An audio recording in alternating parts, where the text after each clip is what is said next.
최근 소비 트렌드를 보면 이제 오프라인에서 물건을 보고 온라인으로 구매하는 경우가 많고 또 가성비를 굉장히 중시하게 되는데요.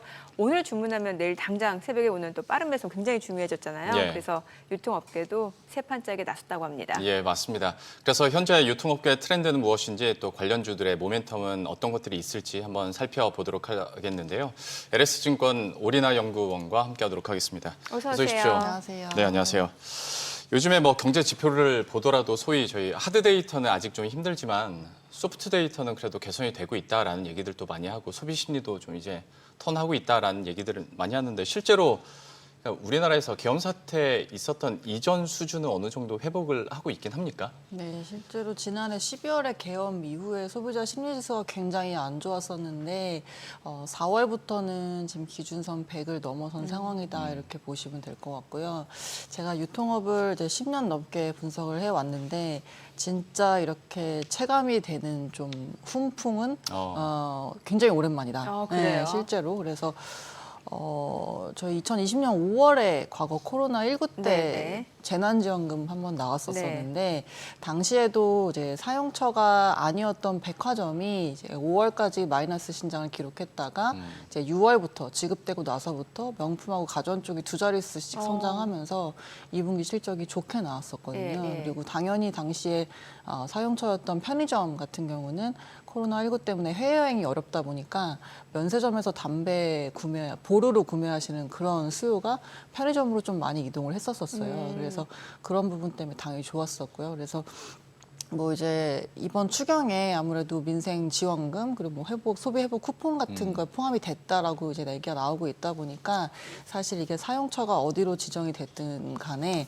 전반적으로 소비 여력에는 조금 활기를 불어 넣어주면서 특히나 이제 하반기가 저희 쇼핑 시즌도 있고 명절도 큰 것들이 있다 보니까 전체적으로 유통업체들에게는 좀 실적에 훈풍이 불어올 것이다 이렇게 전망을 하고 있습니다.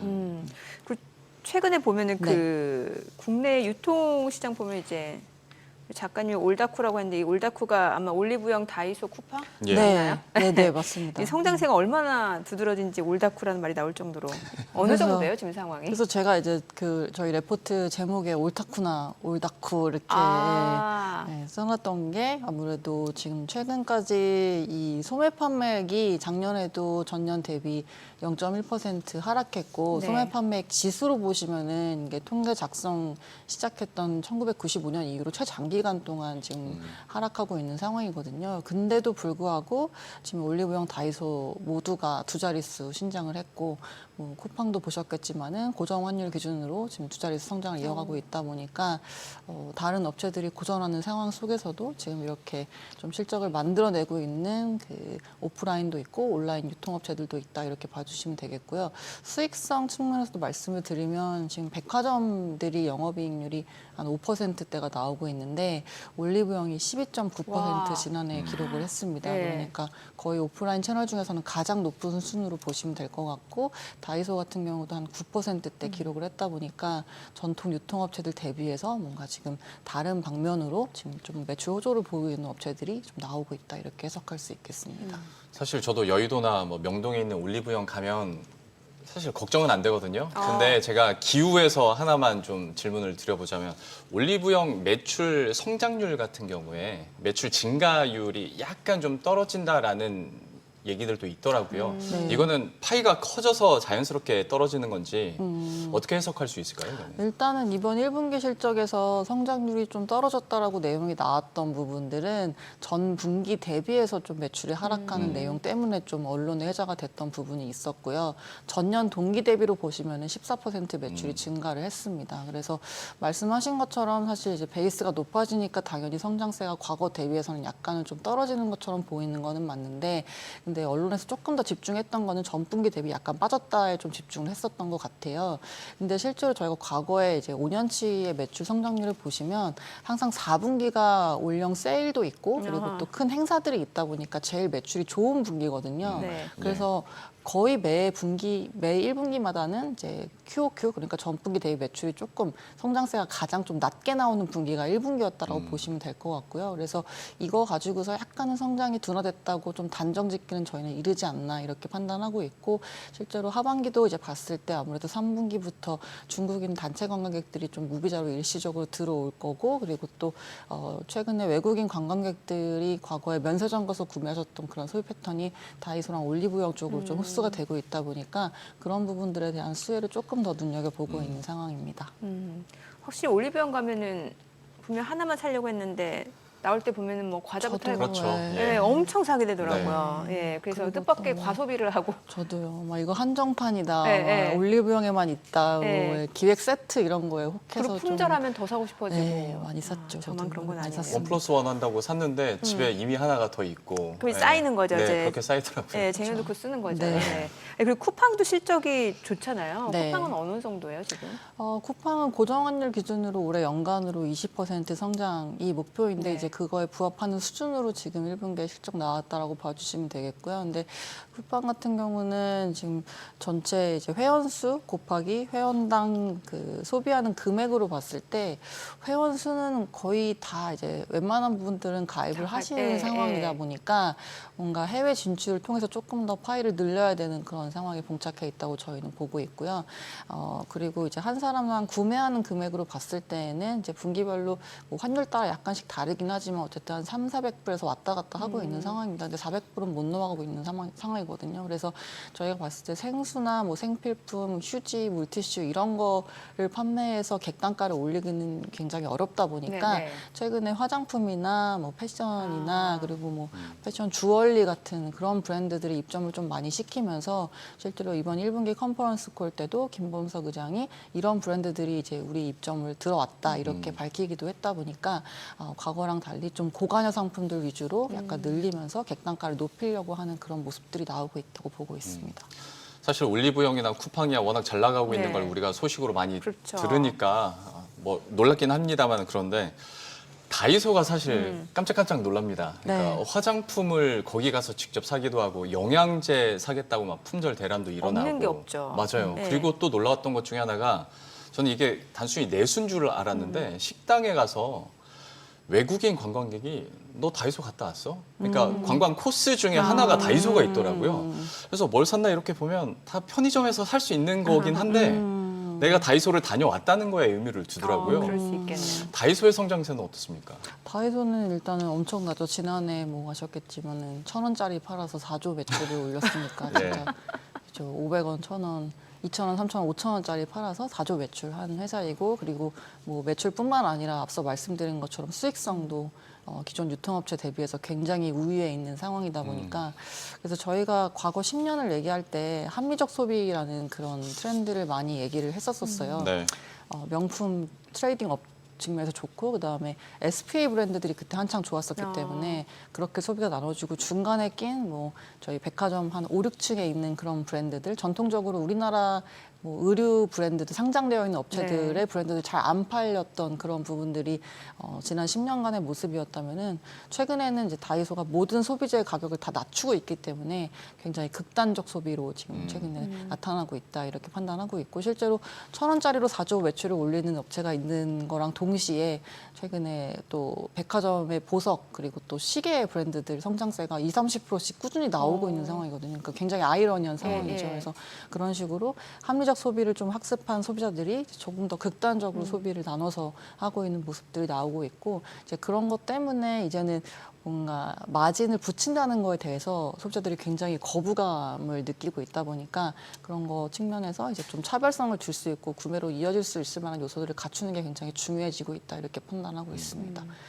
반면에 이제 마켓컬리 같은 경우는 사실 요즘에 많은 분들이 원래 생필품, 신선식품 예. 새벽에 배송하는 게 제가 알기로는 로켓프레시보다는 마켓컬리가 먼저 시작했던 것 같은데 네네네. 오히려 지금 마켓컬리는 그동안 실적이 좀 지지부진하다가 네네. 이제 실적 반등 꾀하고 있다고 하는데 네, 어떤가요? 맞습니다. 예. 그래서 1분기 때 창립한 지 이제 10년 정도 됐는데 처음으로 흑자를 기록을 했고요. 네. 네, 그리고 이제 매출액 같은 경우는 한 8,400억 정도, 그리고 이제 그러니까 거래액 기준으로 봤을 때, 그래서 이 정도 규모로 탑라인이 나왔을 경우에는 이제 흑자를 낼 수 있는 그런 체력을 마련했다, 이렇게 봐주시면 될 것 같고, 특히나 이제 온라인 식품 쪽 성장률이 14%가 나왔는데 이제 대형마트인 롯데마트나 이마트의 온라인 쪽 식품 부문은 이 정도 성장률이 못 나왔거든요. 그래서 확실히 코로나19 이후에 이커머스에 진입한 업체들이 굉장히 많았고 경쟁이 굉장히 과열됐었기 때문에 적자가 심화되는 내용으로 이제 기존 업체들이 사업을 좀 철수하거나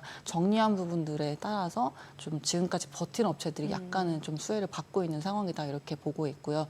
그리고 뭐 오늘 주가가 많이 올랐습니다만은 네이버 같은 경우가 올해 또 커머스에 여러 가지로 드라이브를 많이 걸고 있는 상황인데 하반기에 컬리랑 협업을 이제 하는 내용들이 구체적으로 좀 나올 거고요. 그리고 네이버가 이번 3월에 출시한 플러스 스토어 앱에 이제 컬리가 입점하는 형태로 갈 텐데, 근데 코로나19 이후에 네이버가 이제 커머스 쪽 강화하면서 이마트도 그렇고 GS 리테일도 그렇고 CU 뭐 등등등 우리가 알만한 모든 그 유통업체들이랑 다 손을 잡았었어요. 네, 네. 그리고 장보기 섹션에 입점을 했었었고, 예. 근데 딱히 그렇게 효과가 없었다 보니까 이번에는 그렇게 단순 입점이 아니라 뭔가 조금 더 실적으로 이어질 수 있을 만한 그런 좀 효과적인 내용으로 좀 적용이 될 것이다, 이렇게 전망을 하고 있습니다.